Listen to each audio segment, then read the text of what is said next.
창세기 38장 12절로 23절까지 말씀 봉독합니다. 얼마 후에 유다의 아내 수아의 딸이 죽은지라. 유다가 위로를 받은 후에 그의 친구 아둘람 사람 히라와 함께 딥나로 올라가서 자기의 양털 깎는 자에게 이르렀더니 어떤 사람이 다말에게 말하되 내 시아버지가 자기의 양털을 깎으려고 딥나에 올라왔다 한지라.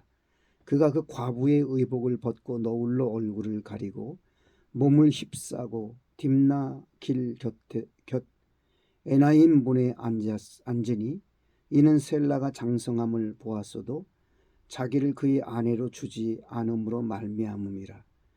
그가 얼굴을 가리었으므로 유다가 그를 보고 창녀로 여겨 길 곁으로 그에게 나아가 이르되 청하건대 나로 내게 들어가게 하라 하니 그의 며느리인 줄을 알지 못하였습니다. 그가 이르되 당신이 무엇을 주고 내게 들어오려느냐. 유다가 그에게 이르되 내가 내 떼에서 염소 새끼를 주리라. 그가 이르되 당신이 그것을 줄 때까지 담보물을 주겠느냐. 유다가 이르되 무슨 담보물을 내게 주랴. 그가 이르되 당신의 도장과 그 끈과 당신의 손에 있는 지팡이로 하라. 유다가 그것들을 그에게 주고 그에게로 들어갔더니 그가 유다로 말미암아 임신하였더라. 그가 일어나 떠나가서 그 너울을 벗고 과부의 의복을 도로 입으니라. 유다가 그 친구 아둘람 사람의 손에 부탁하여 염소 새끼를 보내고 그 여인의 손에서 담보물을 찾으려 하였으나 그가 그 여인을 찾지 못한지라. 그가 그곳 사람에게 물어 이르되 길곁 에나임에 있던 창녀가 어디 있느냐. 그들이 이르되 여기는 창녀가 없느니라. 그가 유다에게로 돌아와 이르되 내가 그를 찾지 못하였고 그곳 사람도 이르기를 거기에는 창녀가 없다 하더이다 하더라. 유다가 이르되 그로 그것을 가지게 두라. 우리가 부끄러움을 당할까 하노라. 내가 이 염소 새끼를 보냈으나 그대가 그를 찾지 못하였느니라. 예수님의 이름으로 사랑합니다. 축복합니다.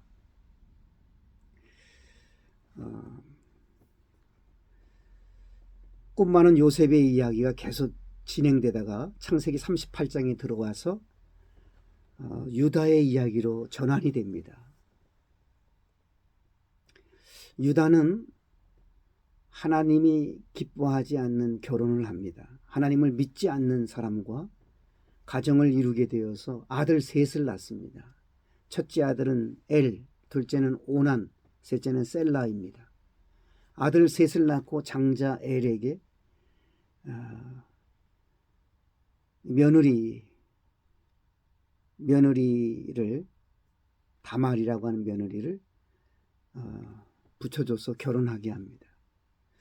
그런데 이 유다의 가정은 계속해서 죽음과 슬픔이 이어져요.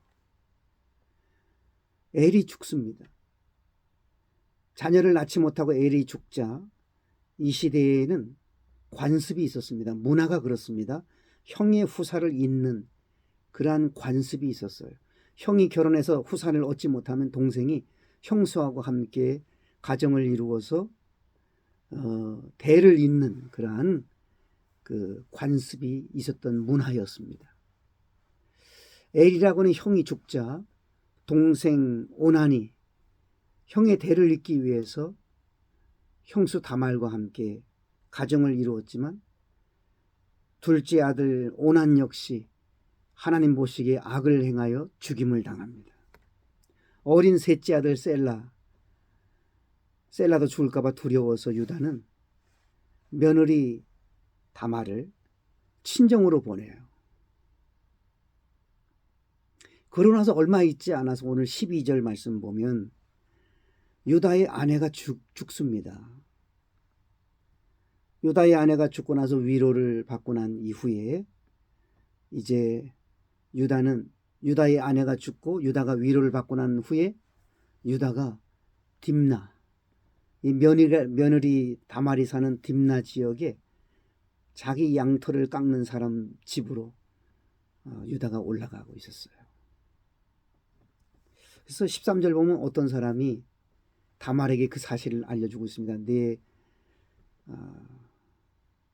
시아버지가 지금 이곳에 올라오고 있다. 그 말을 딱 듣자마자 다말이 대를 이으려는 그 다말의 집념이 발동을 해가지고 셋째 아들 셀라도 안 주니까 대를 잇기 위해서 변장을 합니다. 변장을 하고 창녀로 가장을 해서 시아버지가 지나가는 길 곁에서 앉아 있었습니다. 이 다말을 우리나라 상황으로 보면 어떻습니까? 아주 팔자가 센 여자잖아요. 한 가정의 두 아들을 다 죽게 됐고 그런 여성으로 다말이 묘사되어져 있습니다. 유다가 아버지 야곱을 속였잖아요. 유다가 요셉을 팔고 요셉의 채색 옷에 숫염소 피를 묻혀서 아버지에게 가져가서 아버지를 속여서 아버지가 고통 속에서 큰 그 가슴앓이를 하잖아요. 그렇게 속이더니만 이 유다 역시 똑같이 며느리가 창녀로 가장을 해서 시아버지를 속입니다. 아버지에게 속인 그대로 며느리에게 속임을 당하는 모습이 오늘 본문에 나와요. 둘이서 이제 길가에서 딱 마주쳤는데 변장을 했기 때문에 며느리인지를 모르고 유다가 내가 네게 들어가고 싶다 그렇게 말을 해요. 그러니까 이 며느리가 뭐라 그러냐면 나에게 뭘 주려고 하냐고 그랬더니 염소 새끼를 주겠다 그럽니다. 그럼 염소 새끼가 지금 없는데 염소 새끼를 주기 위해서는 나에게 담보물을 맡겨라. 무슨 담보물을 원하느냐? 지팡이 그리고 도장과 끈을 담보물로 맞습니다. 그리고 18절에 보게 되면 유다는 부끄러운 일을 저질러요. 그래서 다말이 임신을 하게 됩니다. 유다가 그의 친구에게 염소 새끼를 주면서 내가 창녀하고 함께 부끄러운 일을 범했는데 약속대로 이 염소 새끼를 갖다 줘라.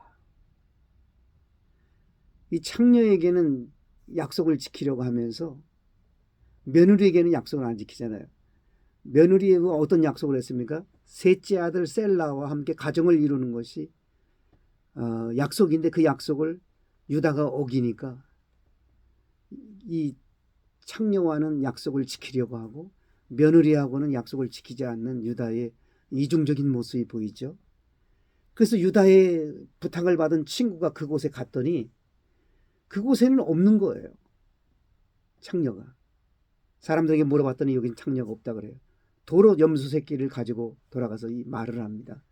그래서 오늘 마지막 절인 23절에 보면 유다가 뭐라 그러냐면 우리가 부끄러움을 당할까 하노라. 그만 이제 도장과 끈과 지팡이를 잃어버렸다고 생각하자. 부끄러움을 당할까 하노라. 이 부끄러움을 당할까 하노라라고 하는 이 말씀을 히브리 원문으로 보면 우리가 혐오 대상이 되지 않도록 하자. 우리가 멸시받지 않도록 하자. 우리의 명예가 실추되지 않도록 하자. 자꾸 창녀를 찾게 되면 우리가 부끄러운 사람이 되고 우리 명예가 실추되고 우리가 멸시받는 자리에 서게 되고 우리가 혐오의 대상이 되니 그만하자 이렇게 말을 하고 있어요. 유다는 사람의 눈은 의식하면서 하나님의 눈은 의식하지 않는 그런 모습을 보게 됩니다. 치욕스러운 유다의 행적을 오늘 본문을 고발해주고 있거든요. 그런데 눈에 보이지 않는 하나님에 대해서는 부끄러움이 없고 사람 앞에서는 부끄러움이 있는 거예요. 유다는. 우리는 어떻습니까? 혹시 나는 어떻습니까? 보이지 않는 하나님이라고 부끄러운 일을 범해도 부끄럽지 않고 사람들 앞에서는 부끄러움을 감추려고 하는 나는 아닌지, 유다의 모습이 나의 모습이 아닌지 나를 점검해 봐야만 합니다. 그리고 성경은 너무도 정직한 책이라는 사실을 오늘 성경을 통해서 보게 돼요. 영웅정기라든지 자서전이라든지 사람이 쓴 책은요, 오점을 감춥니다.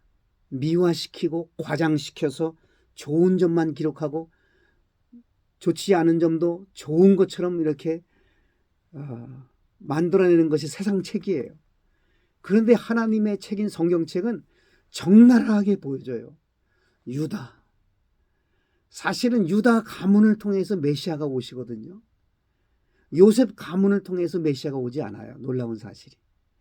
그러한 유다, 허점 많고 부족함 많은 유다라고 하는 사람을 통해서 메시아의 가문을 이루는 하나님의 상상할 수 없는 그러한 은혜, 그것을 우리가 보게 됩니다. 하나님의 책은 사실 그대로의 모습을 보여줘요. 우리의 모습도 그대로의 모습이 하나님의 책에 기록되게 될 것입니다.